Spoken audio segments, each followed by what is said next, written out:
Good evening, my people. Good evening to all the rattle gangs.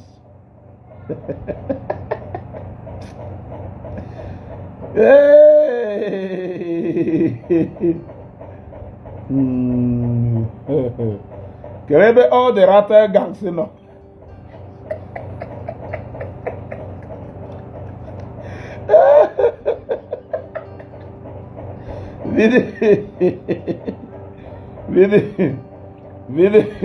William how shall he test the patient? How shall he test the patients in Nigerians? Fabian Chic, I greet you. Faribuze, longest time I greet you.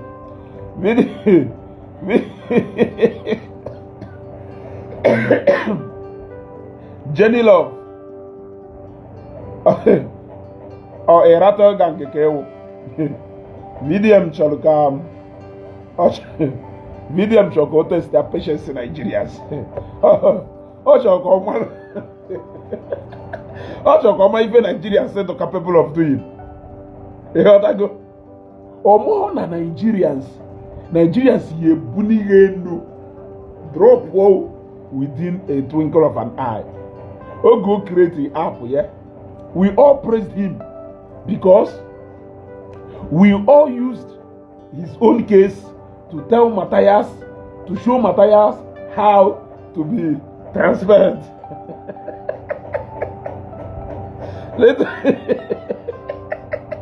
Little did we know that Nawokulu was something on a cook.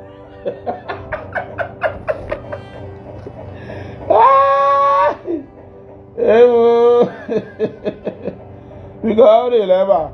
But I kind of like a love button because.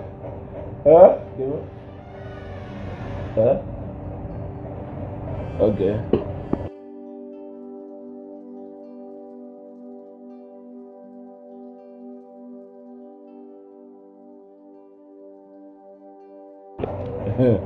So, IG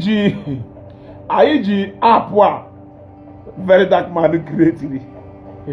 We kuzielu Matthias ife.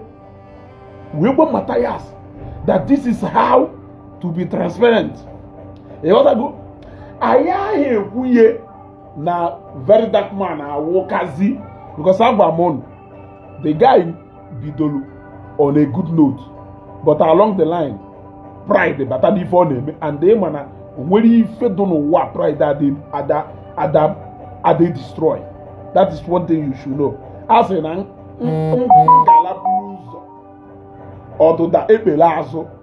so the moment to battle a touch of pride, mpako and arrogance, nifa name, die change now. I will something and I suspect. He said either now this guy is shallow, go with this story, we test the mind of Nigerians.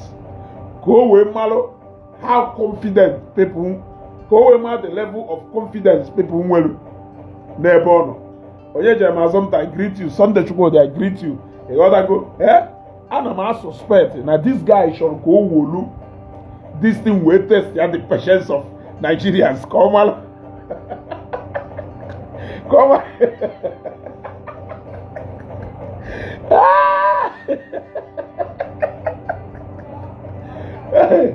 Oh my God. Go Oliver will test the patience of Nigerians.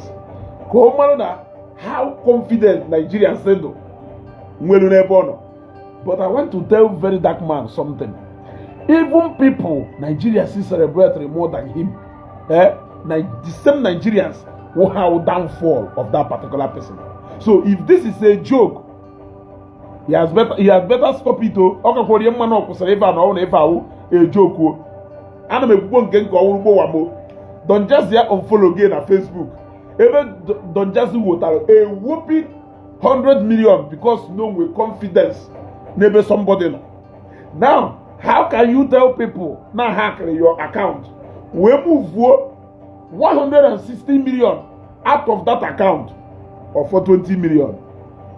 Every mana D1 and the other people erase the alarm all along.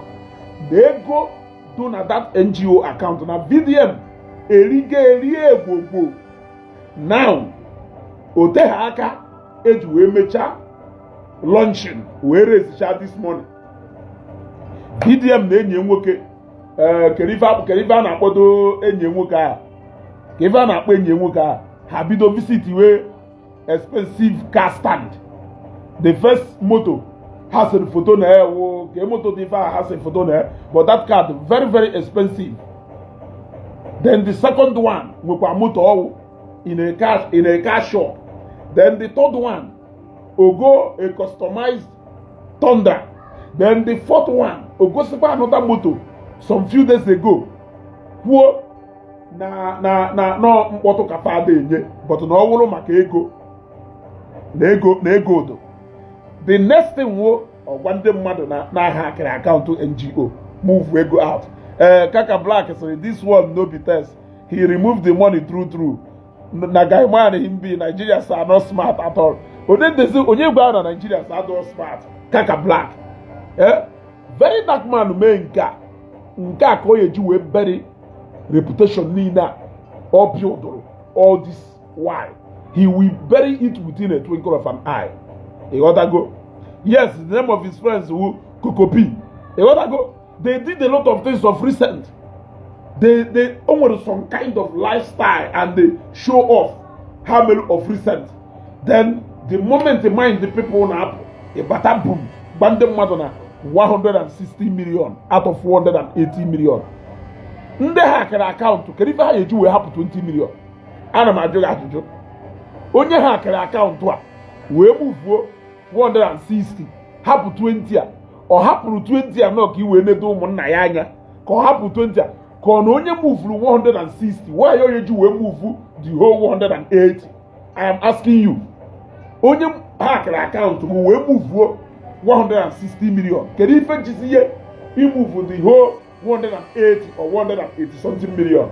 Nwanne akụkọ ọdụ na ife akụkọ akwụkwọ straight. The Rattle gangs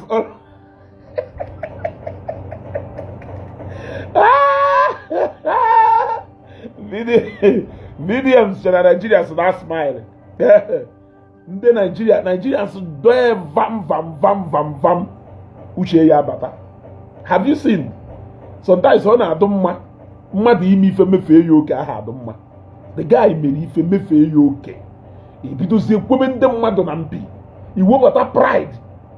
Nya arrogance ruzie gbagba. And more so na this thing na-abịa. At a particular time enwere a controversial voice note where he was threatening somebody. I don't know if Nefa just a way o ji wee shọ ka ọ divert ya attention. But at the same way, mwa feel kwa Nefa abụrụ divert attention.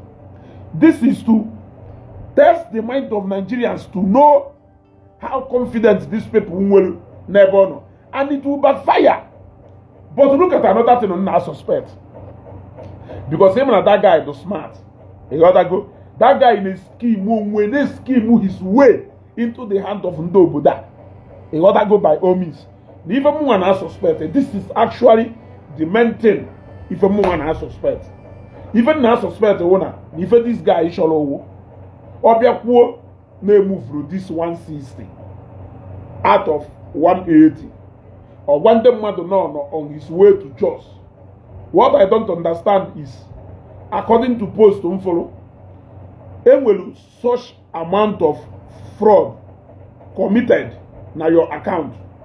You did not lodge official complaint to the EFCC. You did not lodge an official complaint to the Abuja Police Command. You quickly jeopardized one police officer sending on your way to Jos to go and do what exactly in a Jos. So look at what I am suspecting. I am suspecting that this guy made this thing intentionally only to move back this money and show Nigerians how transparent he is. I don't know if Nimota even knew. More ways to go now suspect. Now this guy moved this money. Go away, raise the alarm. Always share that alarm. Or one day mmadụ.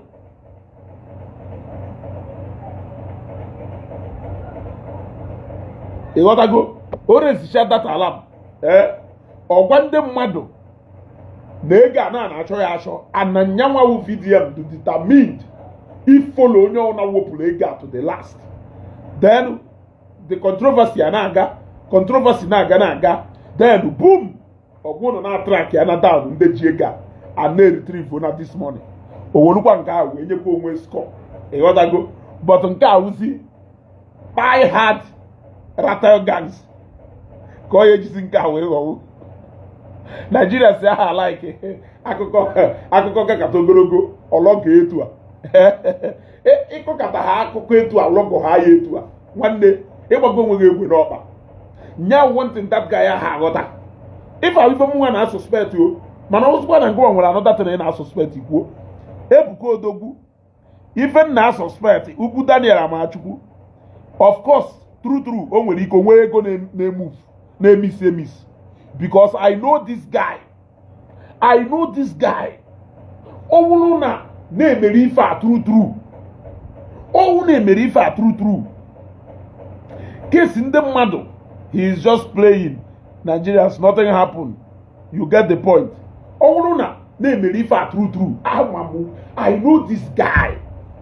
I know the kind of noise and even this guy here like it. In Dogana Abuja. After all, he has a way of moving in and out of EFCC, in and out of police, any command in Abuja, in and out of a NAFDAC office.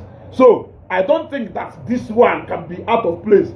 Who is that police officer? He is parading around in a case of fraud involving 160 million. 160 million of people's money, not his own money. I don't think that this is the very dark man. Nevertheless, what I suspected, it is still in a bid to keep skimming his way into the heart of Ndogbe. By doing what? By declaring that they move through the money. By declaring to people na move through the money out. By doing so, on our watch comment in the mother, on our watch language and the reactions in the mother. Reactions in the mother. You determine the next line of action. And what will be that next line of action or you take it? The next line of action or you take it is the same way we are assured the matter that this matter will not be swept under the carpet. So, boom, when the matter now track go in the move lega, arrest and the move lega, retrieve that money, move that money back into the NGO account. Then those people who blind are calling Aka. Hey, we told you people that VDM will deliver. VDM for a reason. VDM for a reason. The first man who lose Lego in Nigeria back. Track, yeah? We know all that now. Why I said that Nigerians are not smart is because they couldn't decode his lies since last year. The guy is very deceptive right from day one. And he lies a lot. He is not smart, but rather he's deceptive. He's deceptive. Yes, we know. Arisa Dalo. They want to go. So, the rattle gangs. The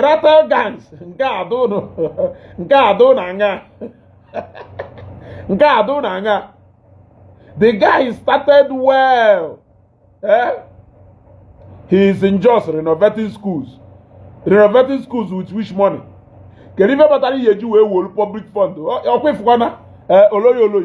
Let us assume that it is a prank. Let us assume that it is a prank. Are you supposed to be pranking people with such thing? Let us agree. Let us agree that this is a prank.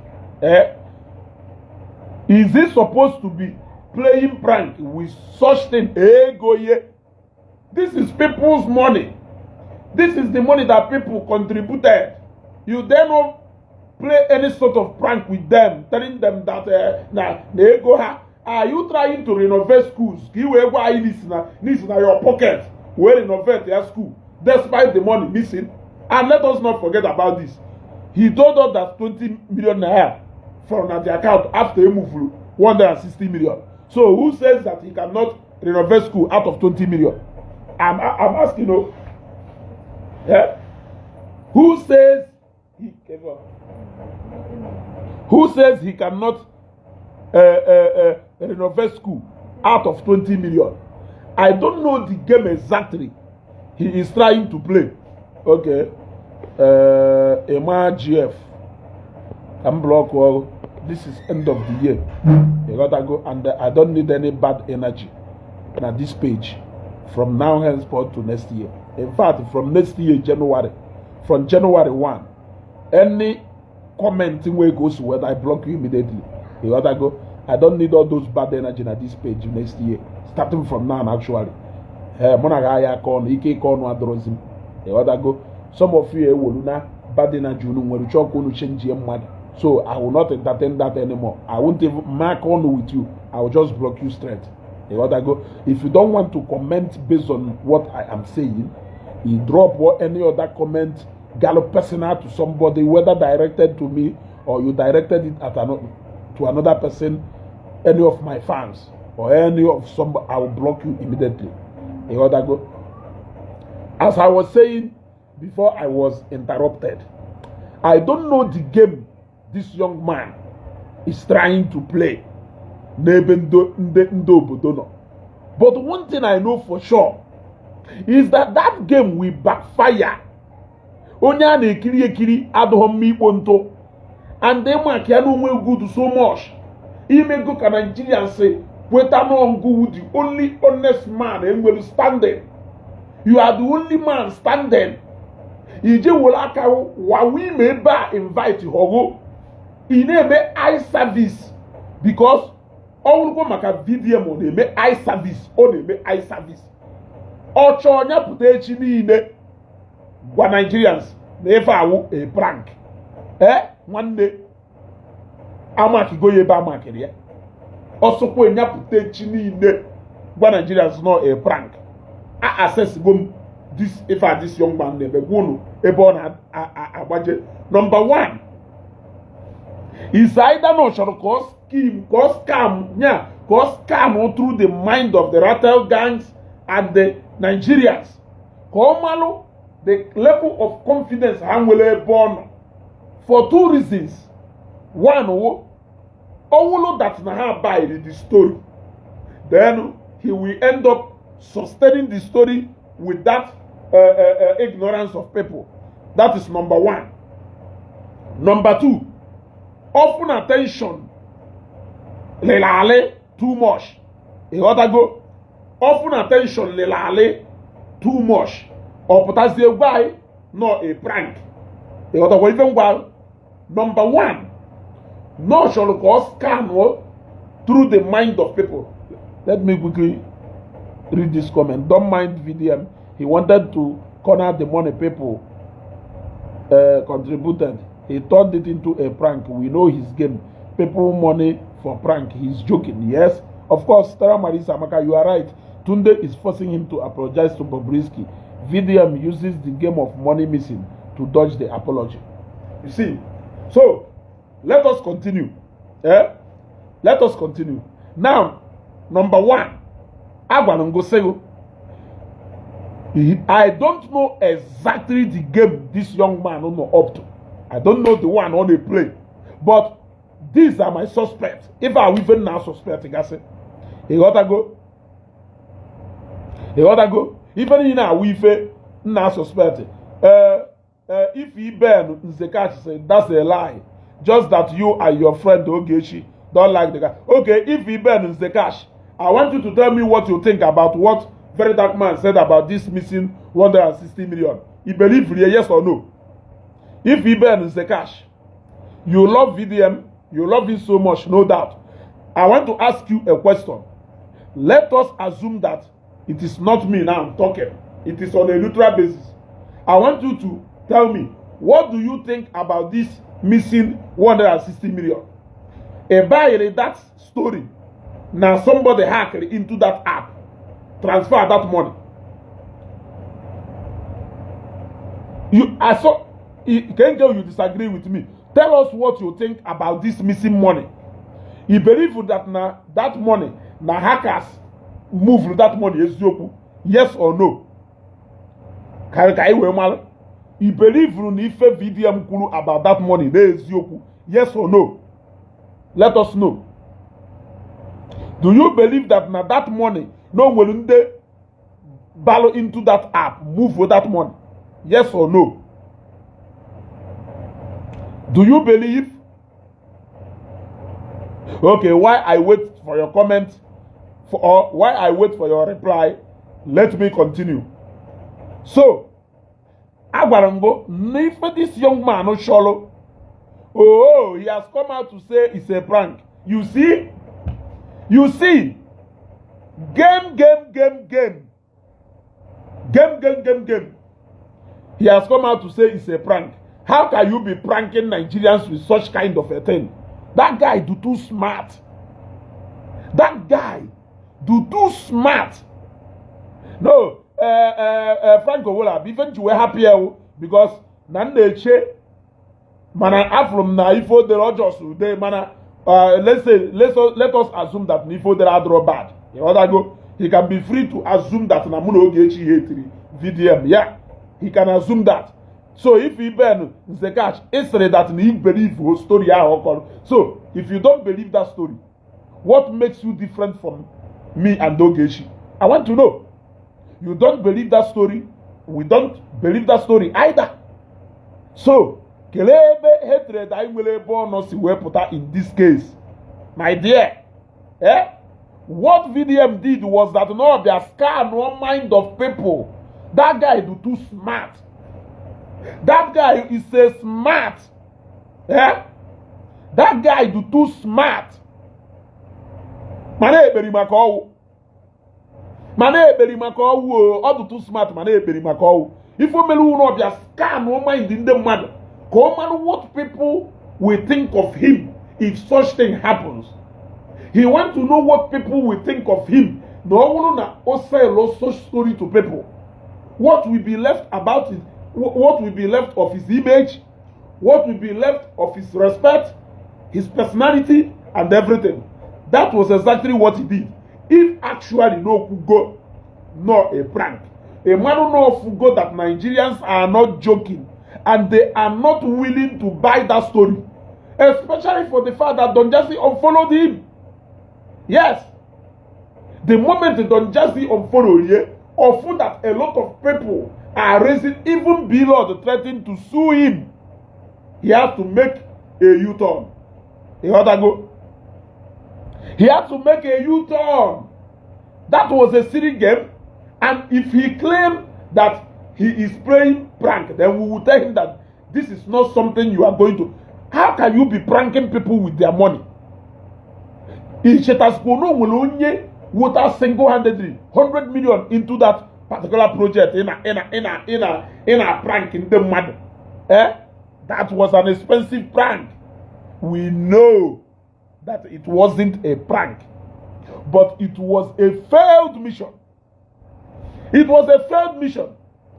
And the mother no like an egg watching him. He cannot afford to make a mistake. For so many reasons. For so many reasons is that the other day, I made a video.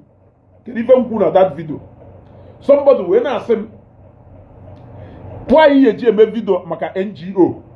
Now also Matthias Alpha. They demand that accountability. No Geshi will NGO. No other people will NGO. I gave that person a simple answer.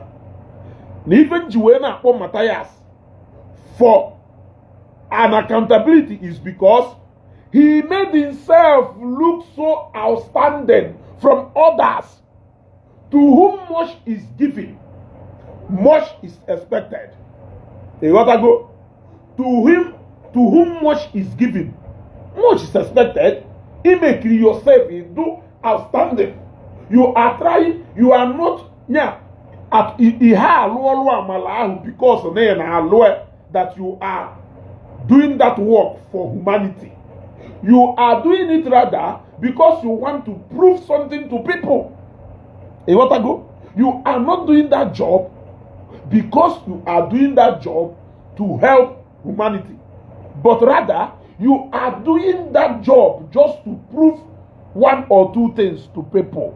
So attention will be more n'ebe no karịa n'ebe ndị ọzọ ahụ ị na-achọ ka ị na-akpọ no. I'm on the So why I demanded that accountability from Matthias is that Matthias is not doing charity because he wants to help our people, but rather he's doing it just to prove a point. Now that point on actually prove we fail make his own case or do too controversial. The same thing with Verydarkman. Other people are doing their own because they are doing it to help humanity. They don't even care about what people think about them. They don't even care. They are not even driving any mission out of what they are doing. It's just like going to make charity because he wants to go into politics.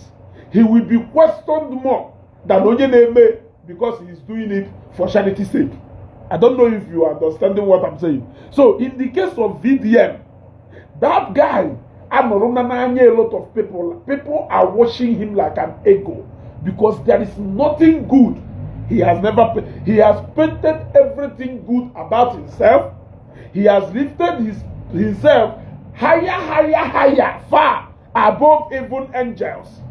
So to whom much is given, much is expected. Prank.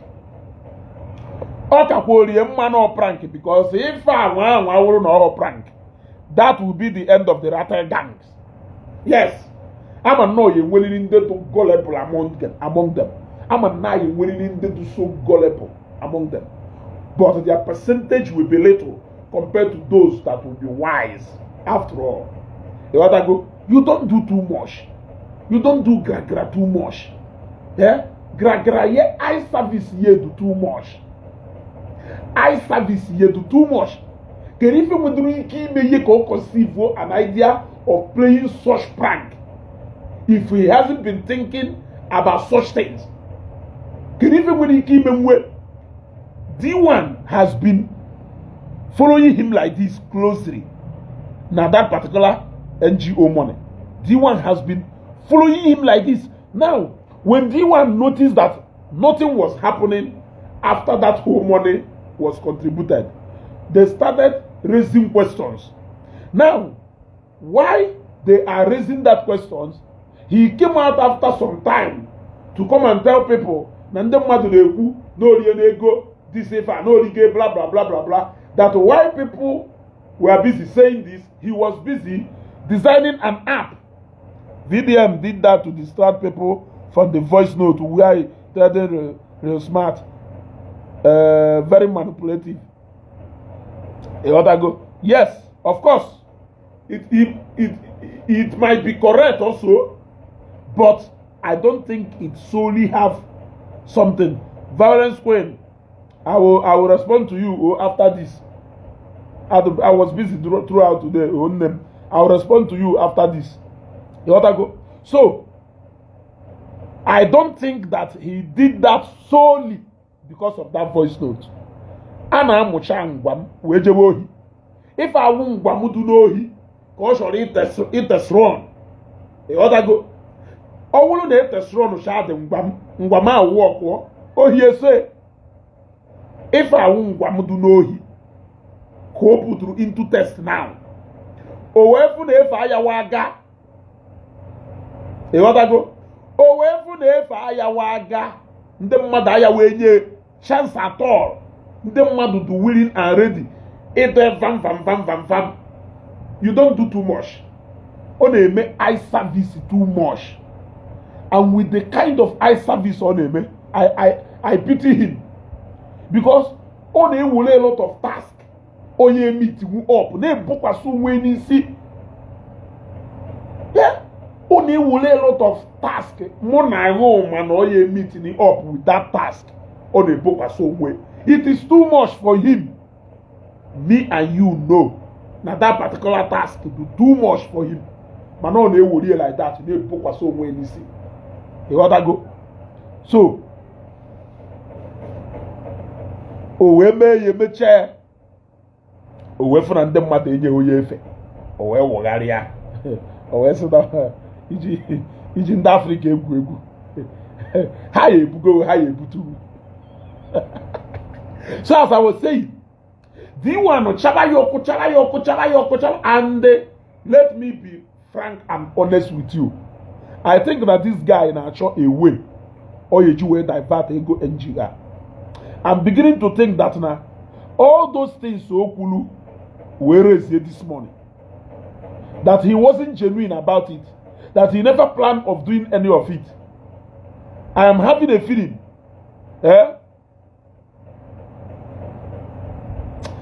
Stara Marisa Amaka ne no message na eva all time.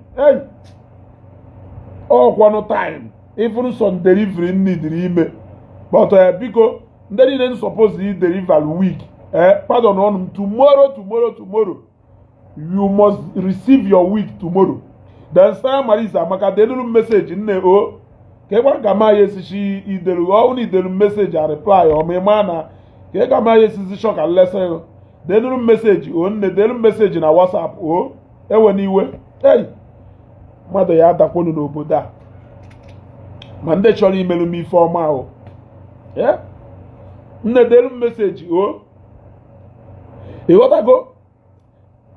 So I am beginning to have a feeling that now everything this guy will made that fundraising is out of that he is being deceptive about all of them. I'm beginning to think the reason being that for you to raise this kind of money, or suppose ni master chana imwechana key project it should undertake before a Ghana such fundraising. So after you measure that fundraising, it actually took you a long time without executing anything. Now, when the likes of D1 and other bloggers started being so much inquisitive about that money, you went into developing an app. Yes, after developing that app, you came out to tell them that this is what you have been doing all this while. Yes, it is very commendable. I used it to challenge Matthias. I used it to challenge Matthias because at least I from somebody now try to show people transparency. So that trial alone is enough for me to use it to challenge Matthias. That trial alone, not until people will be the point about errors done at that app. A lot of people pointed errors who do very, very understandable about that app. Reason being that D1 will say, does it mean that now bank now accept to payment and transactions in this account without charging any fee, without deducting any charges at all from this account? How can the exact balance in this account be active? How can there be only a deposit? There is no charges, there is nothing because Mepelu app man, Mepelu Senate Bank app. Omoka transaction ga a day or 2 days. And the Senate Bank gali send the charges nka wego nka. You got to go. So nka do very, very understandable. So people started questioning a lot of things about that app. I started believing now that that app was a way to further divert people's attention, to further buy time, to further confuse people a little bit more. They gotta go before the actual thing they made. Now, when people are almost getting comfortable with this app, now the question should be, why is nothing happening on the ground? Why is it that there is nothing happening on the ground? I mean, all this money I beg go for a long time. Why did you spend so much money, so much time and energy trying to develop an app? And in the first place, not too many people has questioned your integrity. So I don't know why you will spend much time and energy trying to prove to people how transparent you are, rather than getting down to work. Rather than getting down to work and doing something. Now, just about the time you want to announce to us that you are on your way to just to go and do a particular project or what, boom, you came out with the Nezulego. So do you think that developing that app could be a way to easily siphon this money? Because you know it will be difficult for you to tell us that Nande mother hacked into your bank account. But it will be more easier for you to tell us that how make access into that particular app. You got to go? You got to even go?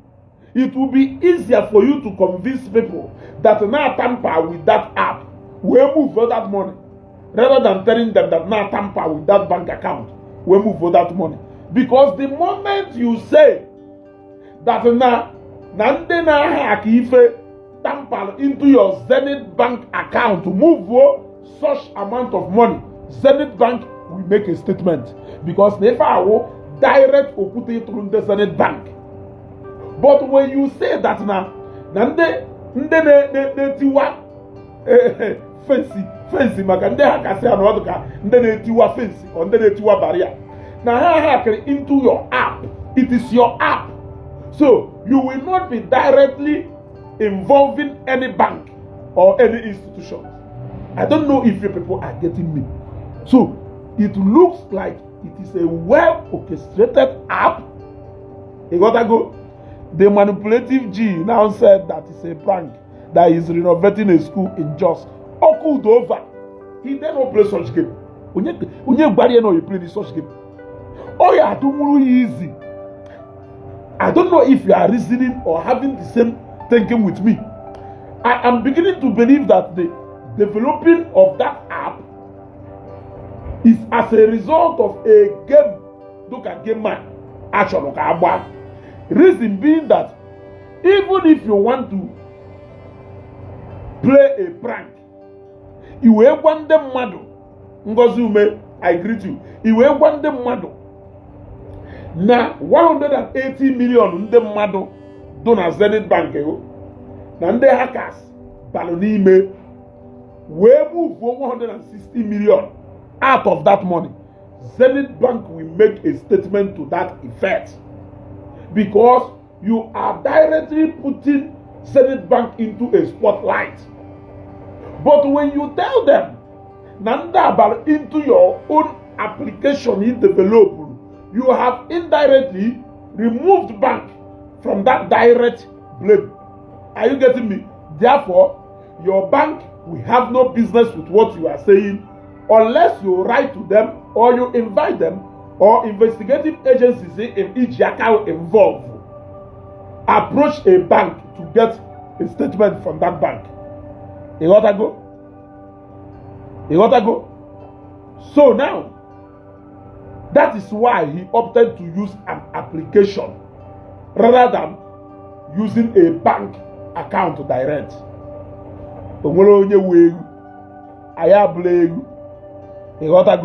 Now, if we have said it is a prank, yes, we will agree that it is a prank, but we will still ask him a question. Why such an expensive prank?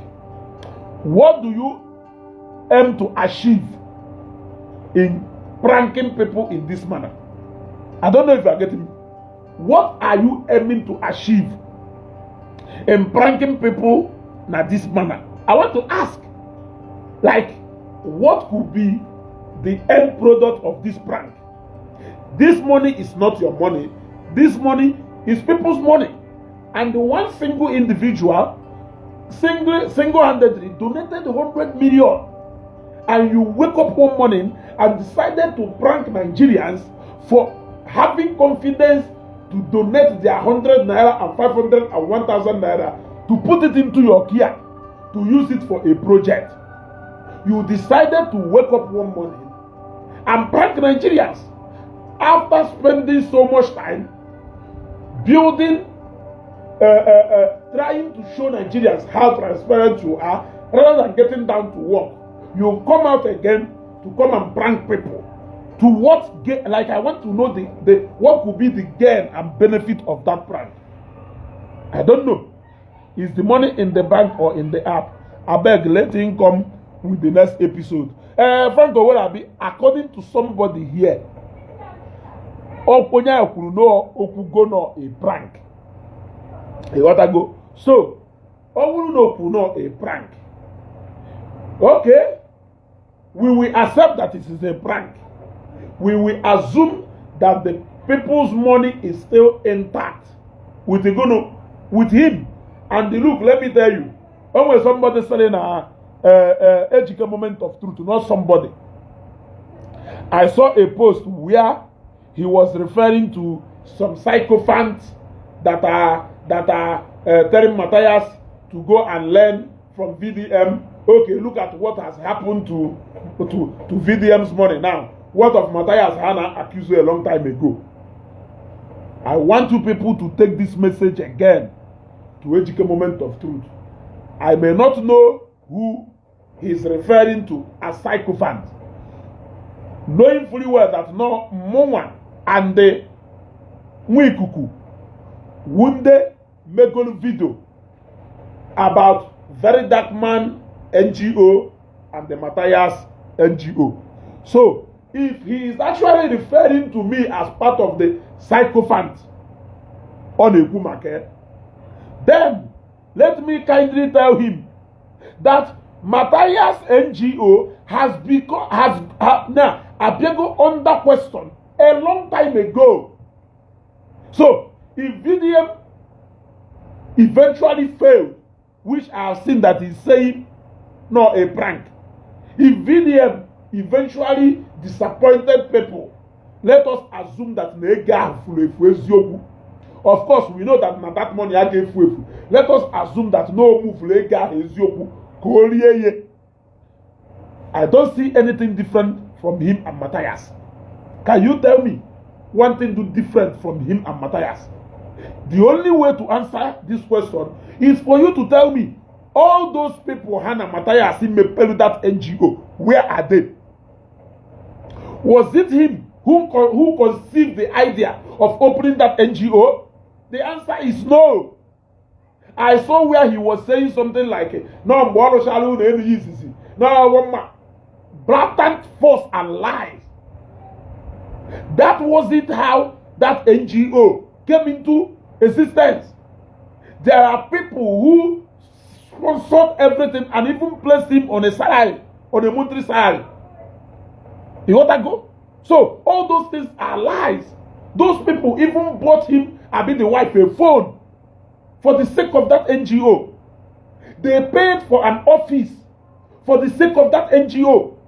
So that NGO wasn't conceived by him. Rather, people saw something that he did and they decided to come in and they use him to establish that NGO.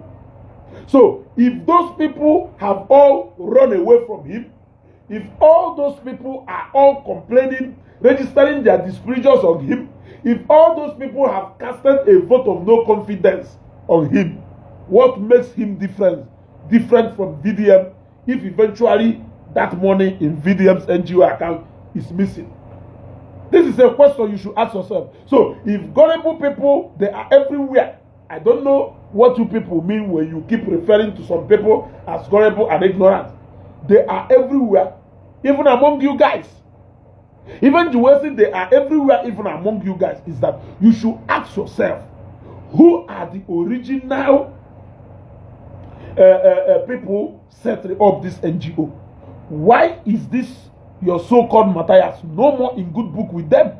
Why did he hijack that NGO single-handedly to be monitoring it himself, to be running it himself, if he doesn't have any ulterior motive? Ask yourself this question.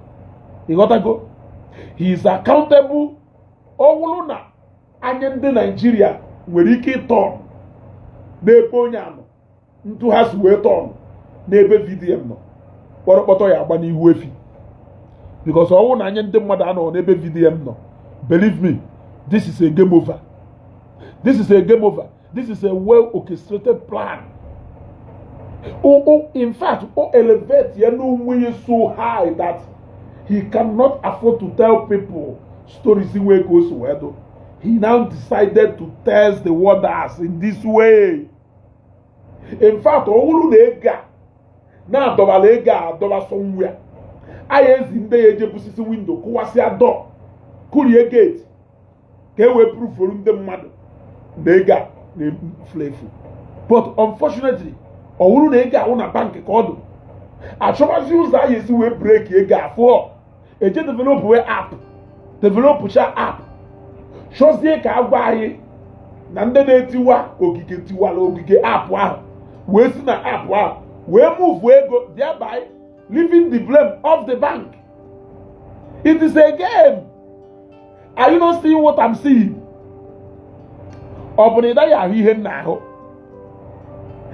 It was planned in such a way that they decided to give direct blame on the bank, but rather gave a lawyer to the failure of his app or developer. Peter, my day was okay.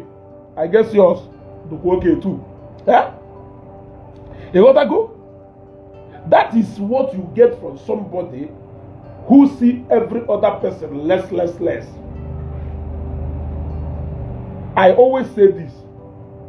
VDM started well, but along the line, Mpako, Nokomoko, where bate nime, and don Mpako, Nogunuga, never. We fail destroy, yeah. Eventually, Jenu went on Mukuria. Yes. So it was planned perfectly to take the blame of the bank and place the blame rather on the app, because you cannot blame the banks for people Tiwalo Gige app. Sina app we move we go. But you can blame the bank for allowing people to work the bank. We move we go from that account. I don't know if you are getting me. So that plan was as good as failed. Madam Miri, the other go. Oh, na Miri do you time phantom. Man will get on a fridge. Yeah? That plan is as good as failed. So if that was the reason for designing the app, Egoni na hedge will design that app. Now Egoni na hedge will design that app. Now because people now complain that that app is not working. Man, I'm not on a fridge. I'm not on a fridge at all. You are without me now. Enjoy a bottle of water.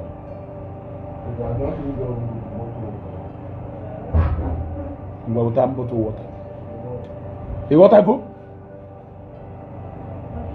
You dey feel me? Yeah? So, yes. So along the line, owo bata yem pako and onwere ife mpaka dey maybe. Je detuwe na akwụkwọ. Ọhụkwọ mpako nke ndị mmadụ out of their own pride. Because onye ọra nwere mpako n'ime, mana o nwere ndị ya nọdụ nke ike na-achọ ka ha were nke udewe na nasudo ya ọba. O nwere nke obele ahụ ihe nwerere as mmadụ. Nke vidiyo m nwere udo excess. The moment ihe bido dey feel na o nwere ozi onye n'ugwu n'ike onye ọwụ ka ihe esi wee ka onye ọwụ na. You got to go? No, Sarah Maris, let us assume that never old lifestyle here and we old people and the new. You got to go? And why he say that all things shall pass away and everything shall become new. So let us assume that part of his life, old part of him, we have to, of course, embrace the new one on a go see. You got to go? We have to, of course, embrace the new one. on a go see. You want to go? But that new one on a go see. Eh? Yes. A more TV is about the same thing with Matthias. Yes, that is true.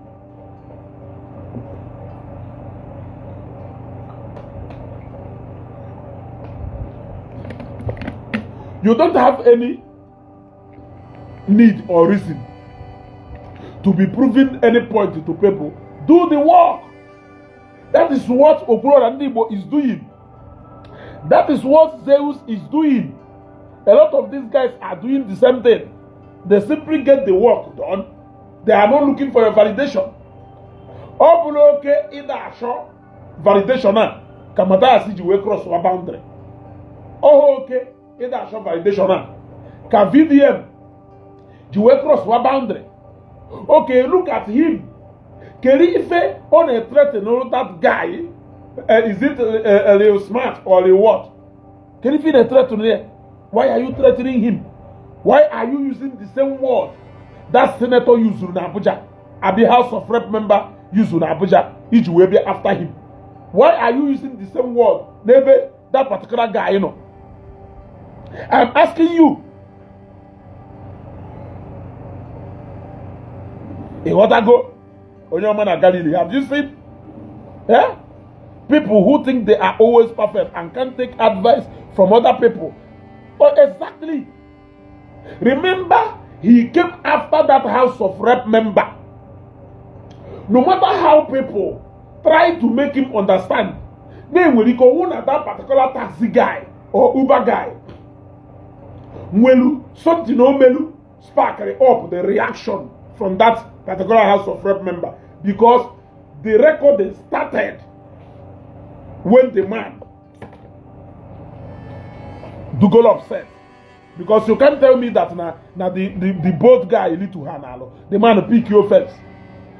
There are a lot of things he made before even that guy by the camera. He never wanted to hear anything because to him it is all about proving a point. He just wanted to prove a point to people. He just wants people to love him. He just wants to do everything for people to like him, believe in him, have confidence with him, even if it can take a reputation of another man to go down. He doesn't care, for as long as it is only him and him. Otherwise, I will ask you a question. That voice note real smarty post through. What is the difference from that, what VDM said in that particular voice note about seizing him, making him to disappear, calling so and so person, and he will not even come direct, but yet not Nyamiria. What is the difference from that voice note and the exact words that that particular House of Rep member used on that taxi guy? I am asking you a question. Now he started telling us. Now that particular voice note who AI generated, he wasn't actually saying, him and a lot of people misunderstand the before they go. In the actual sense, if you mean now that voice note who AI generated per se, what he was saying is rather, so as I was saying, sorry, now he was not saying as per now that voice note who AI generated, because people misunderstand the info they put there. Even though that guy is very smart, what he was saying in the actual sense is that now that guy played with that voice note cut in the middle, that guy should play the voice note from the beginning to the end. No one of the guy refused to play the voice note from the beginning to the end. Then that he will assume that now that voice note will AI generated. He said it like this so that in Bono ye video kuwe na video na that voice note will AI generated. He will come out and clarify issue the same way I've said it, because what he said was that now that he for him to say that if that guy need the email, he played that voice note from the beginning to the end, and not just playing it in the middle, or acknowledging the fact that now that voice note to the real. But no one that guy do not play that voice note like that, then he's going to assume that now that voice note though who AI generated. Now let me tell you something. Let me tell you something. The reason you say if only that no matter how mean or okay, because look, let me tell you, some people they claim on how to mean, but upon he do mean, mmadụ na-emelu on the show ka na-eme nwanne ịchọ people gosikwa na as much as need to mean when they know when they can wee kwakpo when they can kwakpo kachinche. I've always told people wolu onwe uti na shoes ndị mmadụ always put yourself in people's shoes. If you cannot do that, when it was the case of that House of Rep member Alex and the taxi guy, people were demanding why the taxi guy the whole record one from the beginning, that the guy recorded where the provocation has been caused already, and that was what that guy recorded and put out there. Verydarkblackman sent tire on whether beginning or end, that reaction took place and it wasn't even supposed to take place at all. So whether the recording is being played from the beginning or to the end, the fact is that that reaction was uncalled for. Yes. Why Nime pose this one? John Hannah, train and ever.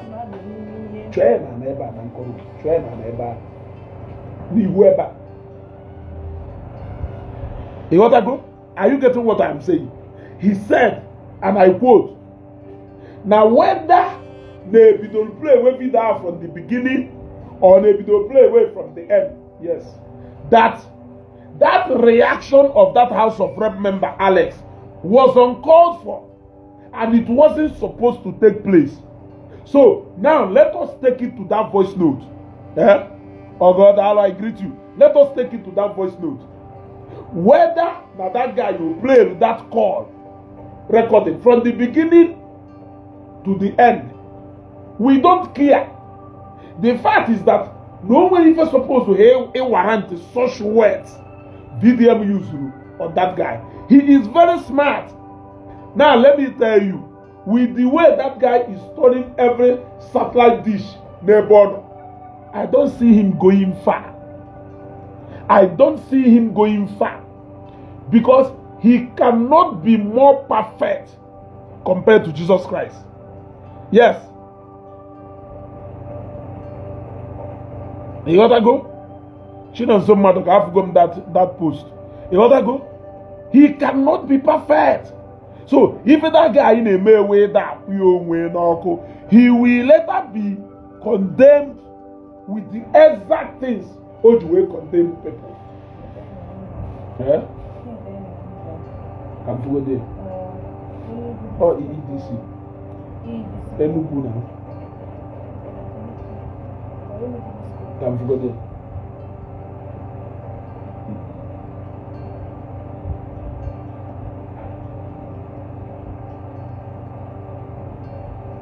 Kewan Enugu disc change the laugh. They go to Joanna and they change the laugh. I'm going to Enugu disco. They got to go. You see? So the Rattle gangs. That guy. He is doing too much. And the Indian not very close to him should go and tell him that he's doing too much. Especially and let me tell you one thing, because Nigerians they forgot so easily. Now let me tell you, there is another game this guy in a play, and on a queer. There is nothing that can ever be legal in illegality. Do you want me to repeat what I've said again.